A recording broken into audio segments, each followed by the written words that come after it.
الحمد لله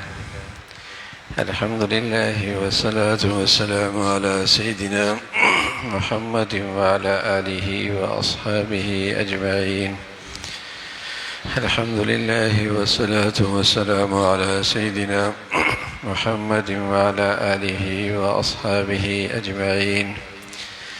أما بعد فأعوذ بالله من الشيطان الرجيم. بسم الله الرحمن الرحيم.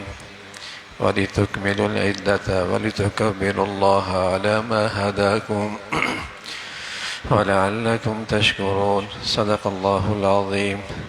اللهم صل على سيدنا محمد النبي الأمي وعلى آله وأصحابه وسلم.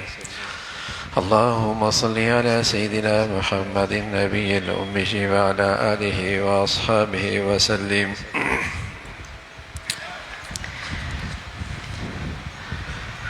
اللہ تعالیٰ نے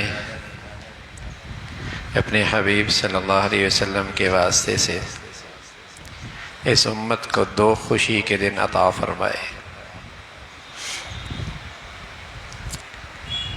جب پیارے رسول صلی اللہ علیہ وسلم مکہ مکرمہ سے مدینہ منورہ تشریف لائے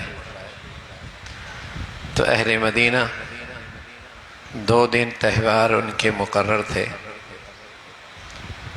اور اس دن وہ خوشی کا اور مسرت کا اظہار کیا کرتے تھے. حضرات صحابہ رضوان اللہ علیہم اجمعین نے عرض کیا یا رسول اللہ ہم ان تہواروں میں شریک ہو جائیں. آپ علیہ الصلوۃ والسلام نے فرمایا میں تمہیں اس سے بہتر 2 تہوار بتاتا ہوں.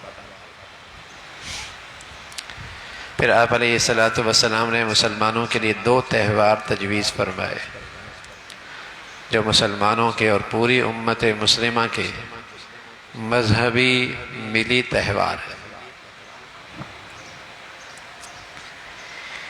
یہ دونوں تہوار اہل اسلام کے مذہبی ملی تہوار اور خوشی کے دن ہے. ہر قوم کے تہوار ہوتے ہیں اور ان کا کوئی جشن اور خوشی کا دن ہوتا ہے جس میں وہ خوشی کا اظہار کرتے ہیں. تمام قوموں کے جو خوشی کے دن ہیں وہ کسی تاریخی واقعے سے وابستہ ہیں، جو ان کے ہاں کوئی عظیم کوئی بڑا واقعہ پیش آیا اسے بنیاد بنا کر وہ تہوار مناتے ہیں. یہودی ہیں جس دن بنی اسرائیل کو فرعون سے آزادی اور نجات ملی اس دن کو وہ عید فصیح کے نام سے اسے اپنا تہوار مناتے ہیں. عیسائی حضرت عیسیٰ علیہ السلام کی ولادت کے نام سے کرسمس مناتے ہیں، وہ ان کا ایک تہوار اور خوشی کا دن ہے. ہندو ان کی بھی بہت سے تہوار ہیں اور ہر تہوار ان کی کسی تاریخی واقعے سے وابستہ ہے. اسلام کے دامن میں بے شمار ایسے عظیم واقعات موجود ہیں. اس دنیا ہی کا نہیں، اس کائنات کا سب سے مسرت اور خوشی کا دن اور عظیم دن وہ دن ہے جس دن رسول اللہ صلی اللہ علیہ وسلم کی ولادت ہوئی. وہ عظیم دن ہے اور وہ اس کائنات کا سعید ترین دن ہے، لیکن اسلام نے اسے خوشی کا دن تہوار نہیں منایا، عید نہیں بنائی. پھر ایک تاریخی واقعہ جب آپ مکہ مکرمہ سے مدینہ منورہ تشریف لائے تو اسلامی ریاست کی بنیاد رکھی. بڑا عظیم دن تھا، لیکن تہوار کی بنیاد یہ بھی نہ بنا. پھر ایک آخری پیغام انسانیت کی فلاح و بہبود کا قرآن کا نزول ہوا جس دن آپ علیہ السلام کو نبوت کا تاج ملا. بھی بڑا عظیم دن ہے، لیکن مسلمانوں کے تہوار کی بنیاد وہ دن بھی نہ قرار پایا. ایک بڑا دن آیا جو اہل ایمان کے لیے بڑی خوشی کا دن تھا، اور قرآن نے اسے یوم الفرقان کہا. وہ دن بدر کا دن ہے جب اسلام کے 313 جانثاروں نے ایک مسلح لشکر کو شکست دی. بڑا دن تھا. اسلام کے دامن میں ایک بڑا عظیم دن آیا جب مسلمان فاتح بن کے مکہ گئے اور مکہ بیت اللہ کے اوپر پہلی مرتبہ حضرت بلال کی زبان آواز منہ سے اذان گونجی. اللہ اکبر کی صدائیں اٹھی. وہ بڑا تاریخی دن. لیکن اس مسلمانوں کے تہواروں کی بنیاد کوئی تاریخی واقعہ نہیں ہے. اسلام کا یہ امتیاز ہے. اسلام کی یہ نرالی شان ہے کہ اسلام نے جس دن کو خوشی منائی اور تہوار مقرر کیا مسلمانوں کے ساتھ، وہ مسلمانوں کے عمل سے وابستہ کیا، مسلمانوں کے اپنے عمل سے وابستہ کیا. جیسے یہ تہوار ہر سال آتے ہیں، ایسی رمضان بھی ہر سال آتا ہے، اور اہل اسلام کا ایک جم غفیر بھی ہر سال حج کرتا ہے. اور جو دور دراز کے مسلمان ہوتے ہیں وہ قربانی کرتے ہیں. تو اسلام نے جس خوشی کو مقرر کیا اور جو تہوار مقرر کیے وہ مسلمانوں کے عمل سے وابستہ کیا کہ صرف محض آباء و اجداد کے کارناموں پہ فخر کرنے سے قومیں ترقی نہیں کیا کرتی. تمہارا اپنا کردار کیا ہے، تمہارا اپنا طرز عمل کیا ہے، تمہاری اپنی زندگی کیا ہے، تم خود آج کیا ہو. اس لیے جس خوش نصیب نے رمضان کا مہینہ جو مسلمانوں کا ایک تربیتی دور ہوتا ہے اور تربیتی کورس ہوتا ہے، اور پھر مسلمانوں کے رمضان کے جانے کے بعد عید آتی ہے، تو حقیقت میں خوشی اور عید تو اسی کو ہے جس نے یہ کامیاب کورس کیا ہے، جس نے یہ کامیاب کورس کیا ہے. حقیقی خوشی تو اسی کی خوشی ہے، عید تو اسی کی ہے. اور ہر سال عید ہے، اور ہر سال یہ تہوار ہے، اور ہر سال یہ خوشی کے دن ہے. تو اس کو مسلمانوں کے عمل اور کردار سے جوڑا ہے کہ تم اپنی خوشی کو بڑھیا کرنا چاہتے ہو اور ظاہر اور باطن کے لحاظ سے بامسرت اور خوش رہنا چاہتے ہو تو اچھا کپڑے بھی پہنو، اچھے لباس اور پوشاک بھی پہنو، اچھے کھانے بھی کھاؤ. لیکن اگر دل کی خوشی نہ ہو تو پھر کیا خوشی ہوتی؟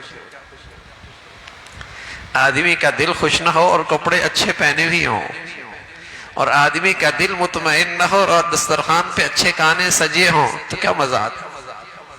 لیکن سبحان اللہ، جب مسلمان اس کورس سے گزر کے جاتے ہیں تو جہاں انہیں ظاہری خوشی نصیب ہوتی ہے اس کا وہ اظہار کرتے ہیں، ان کا دل بھی اندر سے بڑا خوش ہوتا ہے، ان کے اندر بھی بڑا اطمینان اور سکون ہوتا ہے.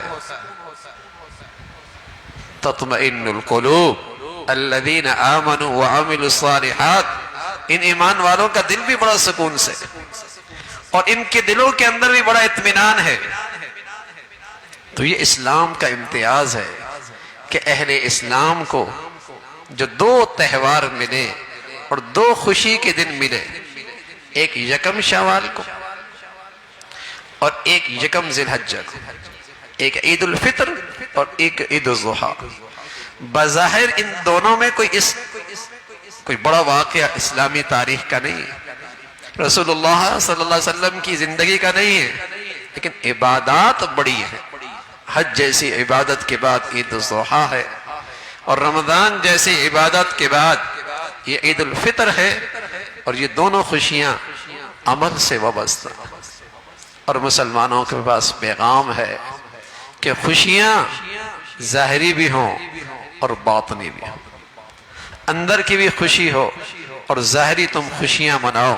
اور اسلام چونکہ ایک فطرتی دین ہے اور اس میں فطری تقاضوں کا لحاظ رکھا جاتا ہے، تو اچھے کپڑے پہننا اور اچھی جسے کھائیں کہ کھانا کھانا اور اپنی جذبات کا جائز طریقے سے خوشی کا سے اظہار کرنا کوئی بری بات نہیں. لیکن بس یہ ہے کہ اپنے اللہ کو نہ بھولنا، اللہ کو نہ بھولنا. اس لیے اس دن کے آغاز میں دو رکعت رکھی شکرانے کے، 2 رکعت شکرانے کے، یہ شکرانے کی عبادت ہے، اور شکرانے کے یہ 2 رکعتیں ہیں تو اللہ کی یاد بھی ہے اور پھر مسرت کا اظہار اور خوشی کا اظہار ہے۔ یہ اہل اسلام کے خوشیوں کا انداز ہے۔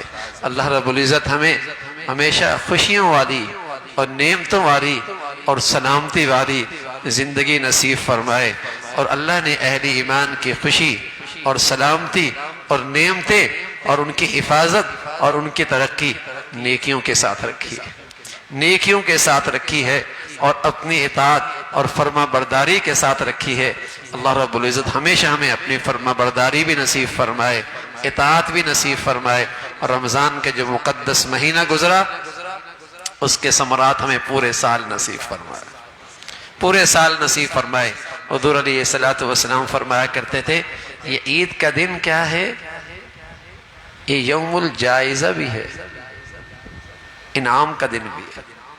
اور جو مسلمان عید کی نماز کے لیے تشریف لا رہے ہوتے ہیں تو دائیں بائیں فرشتے ان کا استقبال کر رہے ہوتے ہیں اور ان کو سلام کہہ رہے ہوتے ہیں، اور جب یہ عیدگاہ پہنچتے ہیں تو اللہ رب العزت فرشتوں سے کہتا ہے کوئی مزدور اپنی مزدوری پوری کر لے تو پھر اس کا کیا حق ہے؟ فرمایا اللہ اس مزدور کو اس کی مزدوری پوری ملنی چاہیے۔